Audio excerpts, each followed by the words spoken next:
Hello girls, അങ്ങനെ നമ്മുടെ എണീച്ച് ചായയൊക്കെ കുടിച്ച് ടി വി ഒക്കെ കണ്ട് കുറച്ച് സമയം ഇങ്ങനെ ഇരിക്കും. അങ്ങനെ ഒരു 10 മണിയപ്പോൾ വാതിലൊക്കെ തുറന്നു നോക്കുമ്പോൾ അത്യാവശ്യം നല്ല വെയിൽ വന്നിട്ടുണ്ട്, എല്ലാവരും പോയിട്ടുണ്ട്. എനിക്ക് പിന്നെ 1-2 ക്ലാസ്സുള്ളൂ, അതുകൊണ്ട് ഇന്ന് എനിക്ക് ക്ലാസ്സില്ല. അപ്പോൾ പിന്നെ നമ്മൾ നമ്മുടെ പണിയിലേക്ക് ഇങ്ങനെ കിടക്കും. കുറച്ച് പാത്രം കഴുകാനടി ഉണ്ടായിരുന്നു.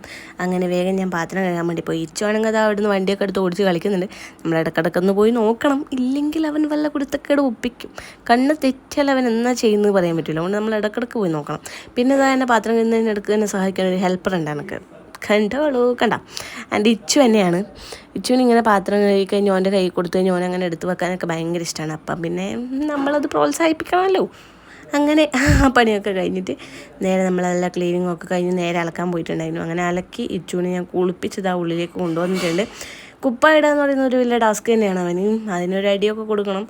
അങ്ങനെ അടിയൊക്കെ കൊടുക്കുമ്പോൾ അവനെന്നെ സോപ്പിടാൻ വേണ്ടിയിട്ട് ഇങ്ങനെ ഉമ്മയൊക്കെ തന്ന് കെട്ടിപ്പിടിക്കുകയൊക്കെ ചെയ്യും. എനിക്കറിയാം ഇവൻ വെറും സോപ്പിങ്ങാണ്. അങ്ങനെ അതൊക്കെ കഴിഞ്ഞ് നേരെ നമ്മൾ ചോറുന്നാൻ വന്നിട്ടുണ്ടെങ്കിൽ ചോറിന് കുറച്ച് ഐറ്റംസൊക്കെ ഉണ്ട്. അതൊക്കെ കൂട്ടി ഒരു ചോറൊക്കെ തിന്നതാ ഇച്ചു നല്ല ഉറക്കമായിട്ടുണ്ട്. അപ്പം ഞാനും കുറച്ച് സമയം അവിടെ കിടന്നു.